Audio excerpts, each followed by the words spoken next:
Time کا time یاد نہیں ہے، شام کے ٹائم تو بھیج رہا ہوں. تب یہ ہے کہ اس نے لکھا تھا چلو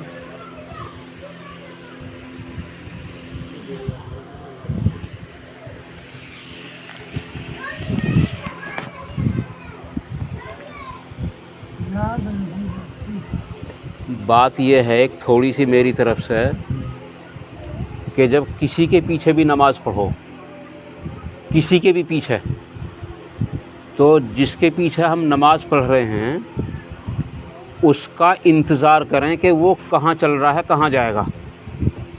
یہاں تک کہ اگر وہ غلط بھی جا رہا ہے تو ہم اس کو لقمہ دیں گے اس وقت. نہیں سمجھے؟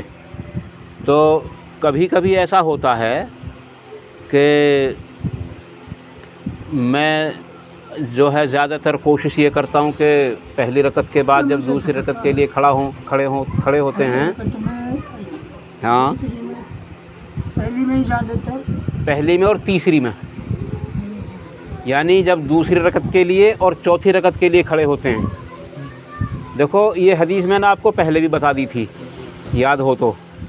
حضور اکرم صلی اللہ علیہ وسلم کا نماز کے اندر جو دورانیہ ہوتا تھا ان ساری جگہوں پہ برابر ہوتا تھا. کون کون سی پہ؟ ایک تو رکوع میں، ایک تو رکوع میں، دوسرا رکوع سے کھڑے ہونے کے بعد. جا رہے ہو نا تم؟ سمجھ رہے ہیں آپ؟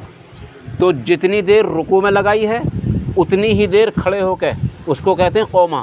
2 منٹ کے بعد 2 منٹ. اس کو کہتے ہیں قومہ. پھر اس کے بعد جب ہم سجدے میں جائیں گے تو جتنی دیر رکوع میں لگائی تھی جتنی دیر ہم نے قومے میں لگائی تھی، سجدے کے اندر، پہلے سجدے کے اندر اتنا ہی وقت لگانا ہمیں. جی یہ میں طریقہ رسول بتلا رہا ہوں، طریقہ امام نہیں. جی یہ طریقہ رسول ہے. اتنا ہی ٹائم پہلے سجدے میں، پھر دونوں سجدوں کے درمیان میں بالکل سیم اتنا ہی وقت، لگ بھگ 1 سیکنڈ تو ادھر ادھر کوئی گھڑی دیکھ کے تو چل نہیں رہے، ایک انداز کے تحت. پھر جب دوسرے سجدے میں جائیں گے تو اتنا ہی وقت اس سجدے میں لگے گا. اور پھر جب اس سجدے سے اٹھیں گے تو دوسری یا چوتھی رکعت کے لیے کھڑے ہونے سے پہلے اتنی ہی دیر آپ صلی اللہ علیہ وسلم بیٹھتے تھے. یہ طریقہ ہے. یہ تقریباً دورانیہ جو کم از کم ہوتا وہ تقریباً 3 سیکنڈ کا ہوتا، 3 سیکنڈ کا لگ بھگ. سبحان اللہ سبحان اللہ سبحان اللہ، 3 سیکنڈ ہوں گے نا. اتنی دیر میں سیکنڈ ہوتی ہے لگ بھگ. ہے جی؟ کھٹاکھٹ ہو جائے. نہ کھٹاکھٹ نہیں ہوتی، ہو گئی. کھٹاکھٹ نہیں ہوتی. جتنا بتلا رہا ہوں اتنا ہی ہوتا. اجی تم سوئی کو دیکھیے، ہاں سوئی کو دیکھ لیجو. رکتی ہے نا، کٹ کٹ کٹ ہو گئی نا. بہرحال اتنا وقت لگنا چاہیے جتنی دیر میں آدمی 3 مرتبہ سبحان اللہ کہہ سکے. یہ کہو کہ ہاں، سبحان اللہ صحیح یہ ہے. 3 سیکنڈ میں نہ کہیے. نہ کہی تو 3 سیکنڈ. جلدی کہے گا تو کہہ دے. ہاں کہہ بھی دے گا. تو اس میں جو تھوڑا سا خیال رکھیں. میں کئی بار یہ دیکھتا ہوں، دیکھو اللہ کے رسول صلی اللہ علیہ وسلم کا ایک معجزہ، ایک معجزہ تھا. میں آپ کو ایک معجزہ بتاؤں اللہ کے رسول کا، زبان پہ آگے. اللہ کے رسول صلی اللہ علیہ وسلم کا کہ بے شمار معجزات ہیں. ان معجزوں میں کچھ روایت غلط بھی ہیں، جھوٹ بھی گھڑ رکھی ہیں کچھوں نے، اور بے شمار صحیح بھی ہیں. لیکن صحیح سند سے 3 معجزے آپ کے بہت مشہور ہیں. 3 معجزے. ایک تو قرآن کریم، اس میں کوئی تبدیلی نہیں کر سکتا. دوسرا شق القمر.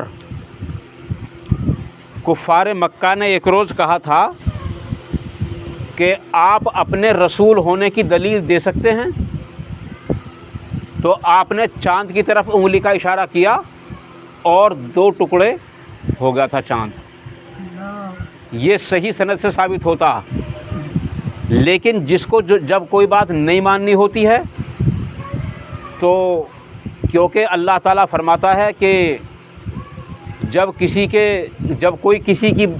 کوئی اللہ اور اس کے رسول کی بات کو نہیں مانتا ہے تو پھر میں کیا کرتا ہوں کہ میں اس کے دل پہ، دماغ پہ، کانوں پہ، زبان پہ، آنکھوں پہ مہر لگا دیتا ہوں. جی ہاں تو پھر اس کی سمجھ میں آتی نہ ہے، وہ کچھ نہ کچھ نکل بھاگنے کے بہانے تلاش کرتا.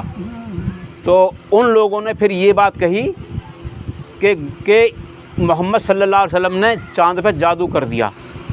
تو وہاں جادو ہو رہا ہے. اچھا جی، اب جادو کا جو اثر ہوتا ہے وہ صرف اسی دائرے کے اندر ہوتا جس دائرے کے اندر وہ جادو کرتا ہے آدمی، دور تک اس کا اثر نہیں ہوتا. لیکن کفار مکہ نے جب معلوم کی یہ باتیں تو چاند کے 2 ٹکڑے ہونے کی خبریں ہندوستان سے بھی گئی تھیں اس وقت، اچھا کہ ہم نے بھی دیکھا تھا، نامعلوم کیوں اچانک چاند کے 2 ٹکڑے ہوئے تھے اور پھر آپس میں مل گیا تھا. اللہ. یہ معجزہ آپ صلی اللہ علیہ وسلم کا صحیح احادیث سے ثابت ہے. ایک تیسرا معجزہ ہے معراج کا، ہاں وہ بھی پکی ہیں جی، وہ بھی صحیح سند سے ثابت ہے. اس میں بھی کوئی شک، کوئی کمی، کوئی ضعیف روایت نہیں ہے. لیکن اس کے جو واقعات ہیں اس کے اندر کچھ لوگوں نے ضعیف روایات یا اپنی طرف سے گھڑ کے روایات ہیں بہت ساری اس کے اندر شامل کر رکھی ہیں. اپنے اندر سے کیسے گھڑتے ہیں. ہاں بہت گھڑتے ہیں. میں بتاؤں گا آپ کو، گھڑے تو ان کی تو بہت بڑی فکر ہوئی. میں بتاؤں گا کس طریقے سے گھڑی گئی ہے. ایک روایت بتاؤں گا میں کس طریقے سے گھڑی گئی ہے آپ صلی اللہ علیہ وسلم کی طرف. آپ صلی اللہ علیہ وسلم کو لے کر چلے جبرائیل علیہ السلام، یہاں تک کہ سدرۃ المنتہا پہ پہنچ گئے. بالکل آخر جہاں سے آگے فرشتے نہیں جا سکتے. یہ روایت گھڑی ہوئی بتا رہا ہوں میں آپ کو. اب یہاں سے آگے گھڑی ہوئی ہے، مطلب یہاں تک تو صحیح ہے، یہاں سے آگے گھڑی ہوئی ہے. اب جو میں آپ کو بتانے لگا ہوں یہ گھڑی ہوئی ہے. تو آپ کو جبرائیل نے چھوڑا، یہ بھی صحیح ہے. اور جبرائیل نے کہا کہ یا رسول اللہ میں یہاں سے آگے نہیں جا سکتا، یہ مقام آپ ہی کہا کہ یہاں سے آگے آپ ہی جا سکتے ہیں بس. یہ یہاں تک بالکل صحیح ہے.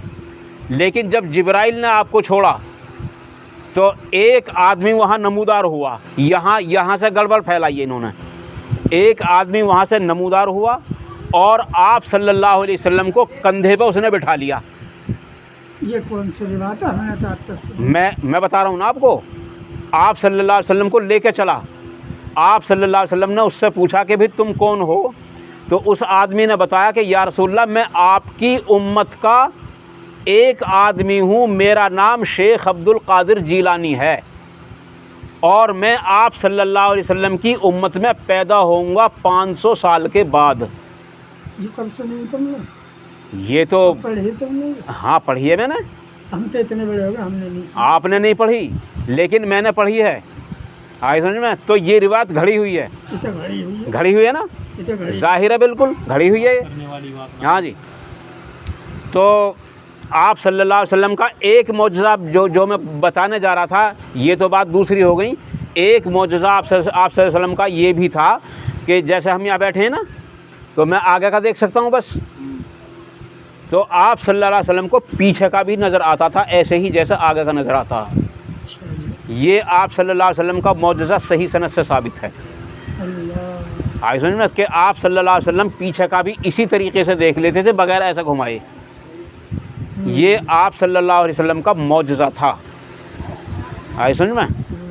تو اب جب ہم نماز پڑھتے ہیں، اگرچہ یہ بات ہمارے اندر نہیں ہے کہ ہم پیچھے کا دیکھ لیں، لیکن ہماری نمازیں بھی ایسی نہیں ہیں کہ اتنی مضبوط ہو کسی کو پتہ ہی نہیں ہے کون کیا کر رہا.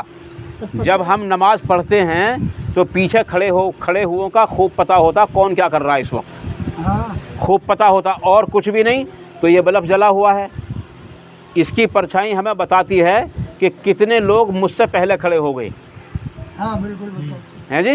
اگر ایسے بھی اندازہ نہ ہو تو اس کی پرچھائی بتا دی کہ کئی آدمی کھڑے ہو گئے مجھ سے پہلے، پتہ پڑ جاتا. اور یہ بلب بھی نہ ہو تو بھی اندازہ ہو جاتا کہ کئی آدمی مجھ سے پہلے کھڑے ہو گئے. تو اس چیز کا ہر آدمی دھیان رکھے. یہ بات صحیح سند سے ثابت ہو چکی ہے. بخاری شریف کے اندر یہ حدیث موجود ہے کہ آپ صلی اللہ علیہ وسلم اتنی دیر بیٹھا کرتے تھے، اتنی دیر آپ صلی اللہ علیہ وسلم بیٹھا کرتے تھے. اگر موقع ہو تو وہ حدیث پوری آپ کو سنا سکتا ہوں میں اس وقت، اگر وقت ہے تو. اب پوری کیا سنا ہوگا؟ کتنا ٹائم لگے گا؟ بس 2-3-4 منٹ. چلو 3-4 کا تو کچھ نہیں. ہاں حضور اکرم صلی اللہ علیہ وسلم کے زمانے میں آپ مسجد نبوی میں تشریف فرما تھے. آپ صلی اللہ علیہ وسلم مسجد نبوی میں تشریف فرما تھے. ایک صاحب آئے, انہوں نے وضو کیا اور نماز پڑھی جلدی جلدی, اور آپ آ کر کے آپ صلی اللہ علیہ وسلم کو سلام کیا. یہ حدیث مسلم کے اندر بھی ہے. اور سلام کیا, آپ صلی اللہ علیہ وسلم نے اس سے فرمایا کہ تو نے نماز پڑھ لی؟ کہ ہاں یا رسول اللہ میں نے نماز پڑھ لی. آپ نے فرمایا کہ تو نے نماز نہیں پڑھی, دوبارہ نماز پڑھ. میں اس حدیث کو تھوڑی چھوٹی کر دوں, مطلب تو سمجھ میں آ ہی جائے گا کہ آپ نے اس طریقے سے ان سے 3 مرتبہ نماز پڑھوائی. پھر تیسری بار جب وہ نماز پڑھ کے آئے تو انہوں نے عرض کی یا رسول اللہ صلی اللہ علیہ وسلم مجھ پہ تو ایسے ہی پڑھی جائے گی, آپ بتا دیجئے کہ میں کس طریقے سے نماز پڑھوں. تو آپ صلی اللہ علیہ وسلم نے طریقہ بتلایا تھا کہ پہلے اچھی طرح وضو کر کے نماز پہ کھڑا ہو کے اللہ اکبر کے, اور قیام کر, اور بقدر توفیق قرآن پڑھ, پھر اطمینان کے ساتھ رکوع کر, پھر اطمینان کے ساتھ کھڑا ہو, اور کچھ اطمینان کے ساتھ قوما کر. قوما کہتے ہیں کھڑے ہونے کو, جو رکوع کے بعد کھڑے ہوتے ہیں. پھر اطمینان کے ساتھ سجدے میں جا, اور سجدے میں بھی اطمینان کر. تسبیح کا ذکر نہیں ہے. اس کے بعد پھر بیٹھ, اور بیٹھ کے اتنی دیر بیٹھ کہ تمام ہڈیاں تیری اپنی جگہ آ جائیں. حدیث کے اندر ہے تمام ہڈیاں اپنی جگہ صحیح اپنی جگہ پکڑ لیں. پھر دوسرے سجدے میں جا, پھر اسی طریقے سے دوسرے سجدے میں بھی کہ ہر ہڈی اپنی جگہ صحیح پکڑ لے. اس میں تقریباً 3 سیکنڈ لگتی ہیں. اتنی دیر میں آدمی 3 مرتبہ کم سے کم سبحان ربی الاعلیٰ, سبحان ربی العظیم پڑھ سکتا ہے. آئی سمجھ میں؟ اتنی دیر لگ جاتی ہے. پھر آپ نے فرمایا کہ پھر بیٹھ جا, اور اطمینان سے اتنی دیر بیٹھ تاکہ ہر ہڈی تیری اپنی جگہ پہنچ جائے. پھر دوسری رکعت کے لیے کھڑا ہو, پھر دوسری رکعت کے لیے کھڑا ہو, اور اسی طریقے سے باقی نماز کو پڑھ. یہ آپ نے ایک رکعت پڑھنے کا صرف طریقہ بتایا تھا, اور باقی نماز کو اسی طریقے سے پڑھنی ہے آپ کو. یہ حدیث ہے, اور میں اس کا آپ کو نمبر بھی دے دوں گا. اگر کوئی موبائل سے نکال کے پڑھنا چاہے, دیکھنا چاہے, تو میں اس حدیث کا نمبر دے دوں گا بخاری شریف سے. اور میرا یوٹیوب کھولو گے تو اس میں آپ لکھو گے کہ اس حدیث سے رفع الیدین منسوخ ثابت نہیں ہوتا, اتنا لکھو گے, میری ویڈیو آ جائے گی, اگرچہ کالی آئے گی. اس پہ نمبر بھی لکھا ہوا ہے وہاں, اور سارا کچھ لکھا ہوا اس کے اوپر. اللہ تعالیٰ مجھے اور آپ کو عمل کی توفیق عطا فرما دے.